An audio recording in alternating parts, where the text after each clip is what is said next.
ವರ್ಷಕ್ಕೊಮ್ಮೆ ಮಾತ್ರ ದರ್ಶನ ನೀಡುವಂತ ಹಾಸನದ ಅಧಿದೇವತೆ ಹಾಸನಾಂಬೆಯ ಜಾತ್ರೆಗೆ ಜನಸಾಗರವೇ ಹರಿದು ಬರ್ತಾ ಇದೆ. ಇವತ್ತು ಸಿಎಂ ಸಿದ್ದರಾಮಯ್ಯ ಹಾಸನಕ್ಕೆ ತೆರಳುತ್ತಾ ಇದ್ದಾರೆ.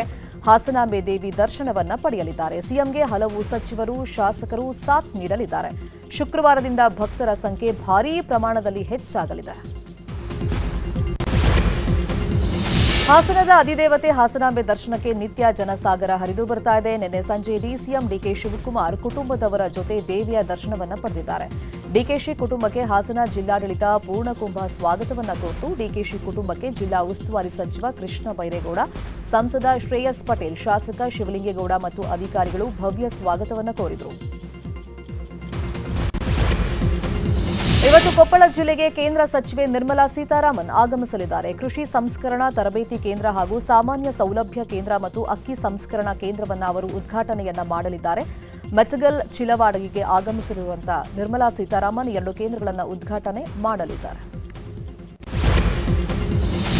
ಸಾಮಾಜಿಕ, ಶೈಕ್ಷಣಿಕ, ಆರ್ಥಿಕ ಸಮೀಕ್ಷೆ ಅಂತಿಮ ಹಂತವನ್ನು ತಲುಪಿದೆ. ರಾಜ್ಯದಲ್ಲಿ 80.75% ಸಮೀಕ್ಷೆ ಮುಕ್ತಾಯಗೊಂಡಿದೆ.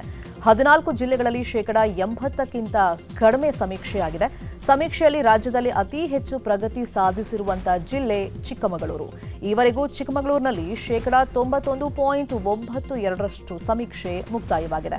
17 ಜಿಲ್ಲೆಗಳಲ್ಲಿ 80% ಸಮೀಕ್ಷೆಯಾಗಿದೆ. ಬೆಂಗಳೂರು ನಗರದಲ್ಲಿ 79.76% ಸಮೀಕ್ಷೆ ಕಂಪ್ಲೀಟ್ ಆಗಿದೆ. ಬೆಂಗಳೂರಲ್ಲಿ ಜಾತಿಗಣತಿ ಕಾರ್ಯಕ್ಕೆ ಹಾಜರಾಗದ ಶಿಕ್ಷಕರ ವೇತನವನ್ನ ತಡೆ ಹಿಡಿಯಲು ಜಿಬಿಎ ನಿರ್ಧರಿಸಿದೆ. 2300 ಸಿಬ್ಬಂದಿ ಗಣತಿ ಕಾರ್ಯಕ್ಕೆ ಹಾಜರಾಗಿಲ್ಲ. ಕೂಡಲೇ ಕರ್ತವ್ಯಕ್ಕೆ ಹಾಜರಾಗಿ ಇಲ್ಲದಿದ್ದರೆ ವೇತನ ಕೊಡಲ್ಲ ಅಂತ ಜಿಬಿಎ ಮುಖ್ಯ ಆಯುಕ್ತ ಮಹೇಶ್ವರ್ ರಾವ್ ಸೂಚನೆಯನ್ನ ಕೊಟ್ಟಿದ್ದಾರೆ.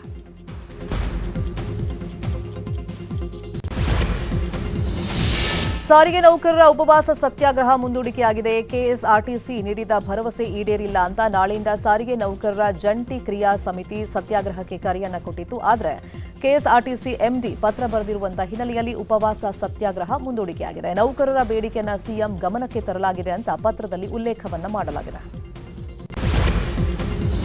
ಬೆಂಗಳೂರಿನ ಎಚ್ಎಸ್ಆರ್ ಲೇಔಟ್ನ ಅಗರದಲ್ಲಿರುವಂತಹ ಎಸ್ಸಿ ಎಸ್ಟಿ ಬಾಲಕರ ಹಾಸ್ಟೆಲ್ ವಿದ್ಯಾರ್ಥಿಗಳು ದಿಢೀರ್ ಪ್ರತಿಭಟನೆಯನ್ನ ಮಾಡಿದ್ದಾರೆ. ಕುಡಿಯೋಕ್ ನೀರಿಲ್ಲ, ಬೆಡ್ ಇಲ್ಲ, ಸರಿಯಾಗಿ ಊಟ ಕೊಡಲ್ಲ, ಕರೆಂಟ್ ಹೋದ್ರೆ ಯುಪಿಎಸ್ ಇಲ್ಲ, ರಾತ್ರಿ ಓದೋಕಾಗದೆ ಪರದಾಡುವಂತ ಪರಿಸ್ಥಿತಿ ಎದುರಾಗಿದೆ ಅಂತ ಹೇಳಿ ಆಕ್ರೋಶವನ್ನ ಹೊರಹಾಕಿದ್ದಾರೆ. ಹಾಸ್ಟೆಲ್ನಲ್ಲಿ ಕನಿಷ್ಠ ಸೌಲಭ್ಯ ನೀಡಬೇಕು ಅಂತ ಹೇಳಿ ವಿದ್ಯಾರ್ಥಿಗಳು ಆಗ್ರಹವನ್ನ ಮಾಡಿದ್ದಾರೆ. ಸುಪ್ರೀಂ ಕೋರ್ಟ್ ಮುಖ್ಯ ನ್ಯಾಯಮೂರ್ತಿ ಬಿಆರ್ ಗವಾಯಿ ಅವರ ಮೇಲೆ ಶೂ ಎಸೆತ ಘಟನೆಯನ್ನ ಖಂಡಿಸಿ ಅಕ್ಟೋಬರ್ 17ರಂದು ಕೋಲಾರ ಜಿಲ್ಲಾ ಬಂದ್ಗೆ ಕರೆಯನ್ನ ನೀಡಲಾಗಿದೆ. ಜಿಲ್ಲೆಯ ಜನಪರ ಮತ್ತು ಪ್ರಗತಿಪರ ಸಂಘಟನೆಗಳ ಒಕ್ಕೂಟದಿಂದ ಬಂದ್ಗೆ ಕರೆಯನ್ನ ನೀಡಲಾಗಿದೆ. 40ಕ್ಕೂ ಹೆಚ್ಚು ಸಂಘಟನೆಗಳು ಬೆಂಬಲವನ್ನ ಸೂಚಿಸಿವೆ. ಕೊಪ್ಪಳ ಜಿಲ್ಲೆ ಕುಕನೂರಿನಲ್ಲಿ ದಲಿತ ಯುವಕನ ಮೇಲೆ ಪಿಎಸ್ಐ ಗುರುರಾಜ್ ಗಾಳಿಪ್ಪ ಹಿರೇಮನೆ ಹಲ್ಲೆಯನ್ನ ಮಾಡಿದ್ದಾರಂತೆ. ಈ ಬಗ್ಗೆ ಸಾಮಾಜಿಕ ಜಾಲತಾಣಗಳಲ್ಲಿ ಯುವಕ ಅಳಲನ್ನ ತೋಡ್ಕೊಂಡಿದ್ದ. ಪಿಎಸ್ಐ ದಬ್ಬಾಳಿಕೆಗೆ ಕೆಂಡಾಮಂಡಲವಾದ ದಲಿತ ಸಮುದಾಯದ ಮುಖಂಡರು ಪೊಲೀಸ್ ಠಾಣೆ ಮುತ್ತಿಗೆ ಹಾಕಿ ಪಿಎಸ್ಐ ವಿರುದ್ಧ ಪ್ರತಿಭಟನೆಯನ್ನ ನಡೆಸಿದರು. ಹಲ್ಲೆ ಮಾಡಿರುವಂತಹ ವಿಡಿಯೋ ಸಿಸಿಟಿವಿಯಲ್ಲಿ ಕಂಡುಬಂದಿರುವಂತಹ ಹಿನ್ನೆಲೆಯಲ್ಲಿ ಪಿಎಸ್ಐ ಗುರುರಾಜ್ರನ್ನ ಅಮಾನತು ಮಾಡಲಾಗಿದೆ. ಜಿಟಿಎ ವ್ಯಾಪ್ತಿಯಲ್ಲಿ ರಸ್ತೆ ಗುಂಡಿ ಮುಚ್ಚೋದಕ್ಕೆ ನಾವು ಅಗತ್ಯ ಕ್ರಮ ಕೈಗೊಂಡಿದ್ದೀವಿ ಅಂತ ಡಿಸಿಎಂ ಡಿಕೆಶಿ ಹೇಳಿದರು. ಡಿಕೆಶಿ ಹೇಳಿಕೆ ಬಗ್ಗೆ ಎಕ್ಸ್ನಲ್ಲಿ ಉದ್ಯಮಿ ಮೋಹನ್ ದಾಸ್ ಪೈ ಪ್ರತಿಕ್ರಿಯೆಯನ್ನು ಕೊಟ್ಟಿದ್ದು, ರಸ್ತೆ ಗುಂಡಿ ಮುಚ್ಚುವ ಕಾರ್ಯ ಪ್ರಗತಿಯಲ್ಲಿದೆ, ಆದರೆ ಗುಂಡಿ ಮುಚ್ಚಿದ ಕೂಡಲೇ ಮತ್ತೆ ಅಲ್ಲೇ ರಸ್ತೆ ಗುಂಡಿ ಬಿದ್ದಿದೆ ಅಂತ ಅನೇಕರು ದೂರನ್ನು ಕೊಡ್ತಾ ಇದ್ದಾರೆ. ಕೆಲಸದ ಗುಣಮಟ್ಟವನ್ನು ನೀವು ಪರಿಶೀಲನೆ ನಡೆಸಿ ನಿಮ್ಮ ಪ್ರಯತ್ನ ವ್ಯರ್ಥವಾಗದಂತೆ ಕ್ರಮ ಕೈಗೊಳ್ಳಿ ಅಂತ ಹೇಳಿದ್ದಾರೆ.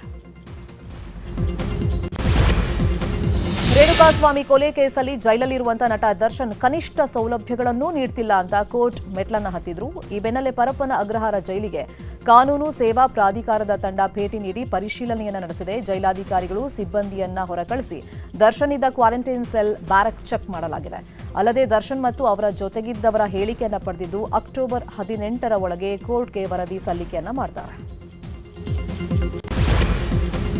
ರಾಜ್ಯದಲ್ಲಿ ಲೋಕಾಯುಕ್ತ ಅಧಿಕಾರಿಗಳು ನಿನ್ನೆ 9 ಜಿಲ್ಲೆಗಳಲ್ಲಿ 12 ಭ್ರಷ್ಟ ಅಧಿಕಾರಿಗಳನ್ನು ಭೇಟಿಯಾಡಿದ್ದಾರೆ. ರಾಜ್ಯ ಶಾಲಾ ಶಿಕ್ಷಣ ಸಂಶೋಧನೆ ಮತ್ತು ತರಬೇತಿ ಸಂಸ್ಥೆಯ ನಿರ್ದೇಶಕಿ ಸುಮಂಗಳಾಗೆ ಸೇರಿದಂತ ಒಟ್ಟು 6 ಸ್ಥಳಗಳಲ್ಲಿ ಲೋಕಾಯುಕ್ತ ದಾಳಿಯನ್ನು ಮಾಡಿದೆ. ಸುಮಂಗಳಾ ಬಳಿಯಲ್ಲಿ 7 ಕೋಟಿ ಮೌಲ್ಯದ ಚರ ಮತ್ತು ಸ್ಥಿರ ಆಸ್ತಿ ಪತ್ತೆಯಾಗಿದೆ. ಬೆಂಗಳೂರಿನ ಮಲ್ಲಸಂದ್ರದ ಹೆರಿಗೆ ಆಸ್ಪತ್ರೆ ವೈದ್ಯಾಧಿಕಾರಿ ಮಂಜುನಾಥ್ಗೆ ಸೇರಿದ 3 ಕೋಟಿ ಮೌಲ್ಯದ ಸ್ಥಿರ ಮತ್ತು ಚರಾಸ್ತಿ ಪತ್ತೆಯಾಗಿದೆ. ಇನ್ನು ಕೆಐಎಡಿಬಿ ಸರ್ವೇಯರ್ ಎನ್ಕೆ ಗಂಗಮರಿಗೌಡಗೆ ಸೇರಿದಂತ 4 ಕೋಟಿ 66 ಲಕ್ಷ ಮೌಲ್ಯದ ಸ್ಥಿರ ಹಾಗೂ ಚರಾಸ್ತಿ ಪತ್ತೆಯಾಗಿದೆ. ಸುಮಾರು 38.10 ಕೋಟಿ ಮೌಲ್ಯದ ಆಸ್ತಿ ಇರೋದು ಪತ್ತೆಯಾಗಿದೆ. ಬೆಂಗಳೂರು ದಕ್ಷಿಣ ಜಿಲ್ಲೆ ಮಾಗಡಿಯ ಎಡಿಎಲ್ಆರ್ ಕಚೇರಿ ಮೇಲೆ ಲೋಕಾಯುಕ್ತ ದಾಳಿಯಾಗಿದೆ. ಭೂ ದಾಖಲೆಗಳ ಸಹಾಯಕ ನಿರ್ದೇಶಕ ಕಚೇರಿಯಲ್ಲಿ ಮಧ್ಯವರ್ತಿಗಳ ಹಾವಳಿ ಹೆಚ್ಚಾಗಿದೆ. ಅಧಿಕಾರಿಗಳ ವಿರುದ್ಧ ಸಾಕಷ್ಟು ದೂರುಗಳು ಬಂದಂತ ಹಿನ್ನೆಲೆಯಲ್ಲಿ ಲೋಕಾಯುಕ್ತ ಇನ್ಸ್ಪೆಕ್ಟರ್ ವಿಜಯ್ ಕುಮಾರ್ ನೇತೃತ್ವದಲ್ಲಿ ದಾಳಿಯಾಗಿದೆ. ಪ್ರೀತಿಸಿ ಮದುವೆಯಾದ ನವದಂಪತಿಗೆ ಯುವತಿಯ ಮನೆಯವರು ಕಿರುಕುಳವನ್ನ ಕೊಟ್ಟಿದ್ದಾರೆ. ಹೀಗಾಗಿ ನಮಗೆ ಸೂಕ್ತ ರಕ್ಷಣೆ ನೀಡಿ ಅಂತ ಚಿತ್ರದುರ್ಗ ಎಸ್ಪಿ ಕಚೇರಿಗೆ ದೂರನ್ನ ನೀಡಲಾಗಿದೆ. ರಾಮ ಜೋಗಿಹಳ್ಳಿಯ ಅಮೃತ ಹಾಗೂ ಮಾರುತಿ ಕಳೆದ 5 ವರ್ಷಗಳಿಂದ ಪ್ರೀತಿ ಮಾಡ್ತಾ ಇದ್ದಾರೆ. ಕುಟುಂಬಸ್ಥರ ವಿರೋಧದ ನಡುವೆ ಈ ಜೋಡಿ ಮದುವೆ ಕೂಡ ಆಗಿದೆ. ಅಮೃತ ಕುಟುಂಬಸ್ಥರು ಐಮಂಗಲ ಠಾಣೆಯಲ್ಲಿ ಮಿಸ್ಸಿಂಗ್ ಕಂಪ್ಲೇಂಟ್ ಅನ್ನ ಕೊಟ್ಟಿದ್ದಾರೆ. ಹಾಗಾಗಿ ನಮಗೆ ಕುಟುಂಬಸ್ಥರಿಂದ ಥ್ರೆಟ್ ಇದೆ, ನಮಗೆ ಸೂಕ್ತ ರಕ್ಷಣೆ ನೀಡಿ ಅಂತ ಎಸ್ಪಿ ರಂಜಿತ್ ಕುಮಾರ್ ಬಂಡಾರು ಮೊರೆ ಹೋಗಿದ್ದಾರೆ. ಚಾಲಕನ ನಿಯಂತ್ರಣ ತಪ್ಪಿ ಬಸ್ ಕಂದಕಕ್ಕೆ ಬಿದ್ದಿರುವಂತಹ ಘಟನೆ ಗದಗ ಜಿಲ್ಲೆ ದೊಡ್ಡೂರು ಸೂರಣಗಿ ಬಳಿಯಲ್ಲಿ ನಡೆದಿದೆ. ಲಕ್ಷ್ಮೇಶ್ವರದಿಂದ ಕಲ್ಲಗನೂರಿಗೆ ಬಸ್ ಹೊರಟಿತ್ತು. ಆದರೆ ಏಕಾಏಕಿ ಬಸ್ ನಿಯಂತ್ರಣ ಕಳ್ಕೊಂಡಿದೆ. ಅಪಘಾತವಾಗಿದೆ. ಬಸ್ನಲ್ಲಿ 25ಕ್ಕೂ ಹೆಚ್ಚು ಮಂದಿ ಪ್ರಯಾಣ ಮಾಡ್ತಾ ಇದ್ರು. ಪ್ರಯಾಣಿಕರು ಬಾಗಿಲು ಮುರ್ಕೊಂಡು ಹೊರಗಡೆ ಬಂದಿದ್ದು ಅಪಾಯದಿಂದ ಬಚಾವಾಗಿದ್ದಾರೆ.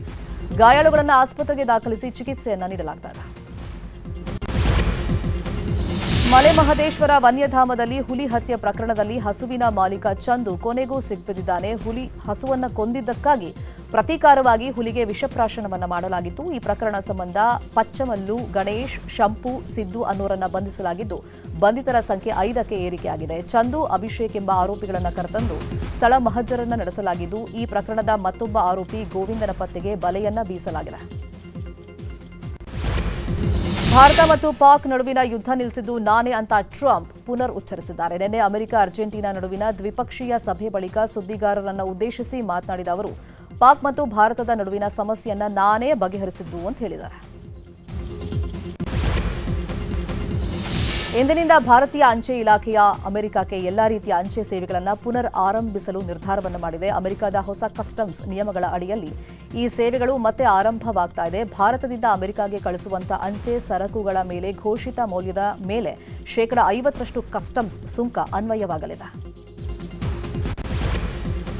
ಮುಂದಿನ ವಿಶ್ವಕಪ್ಗೆ ರೋಹಿತ್ ಶರ್ಮಾ ಮತ್ತು ವಿರಾಟ್ ಕೊಹ್ಲಿ ಆಯ್ಕೆ ಬಗ್ಗೆ ಚರ್ಚೆಗಳು ನಡೆದಿದೆ. ಈ ಕುರಿತಾಗಿ team India coach Gautam Gambhir ಪ್ರತಿಕ್ರಿಯೆಯನ್ನು ಕೊಟ್ಟಿದ್ದಾರೆ. ಖಂಡಿತವಾಗಿಯೂ ಅವರಿಬ್ಬರು ಗುಣಮಟ್ಟದ ಆಟಗಾರರು. ಆಸ್ಟ್ರೇಲಿಯಾ ವಿರುದ್ಧದ ಸರಣಿಯನ್ನ ಇಬ್ಬರು ಉತ್ತಮವಾಗಿ ಬಳಸಿಕೊಳ್ಳಲಿದ್ದಾರೆ ಅನ್ನೋ ವಿಶ್ವಾಸವಿದೆ ಅಂತ ಹೇಳಿದ್ದಾರೆ.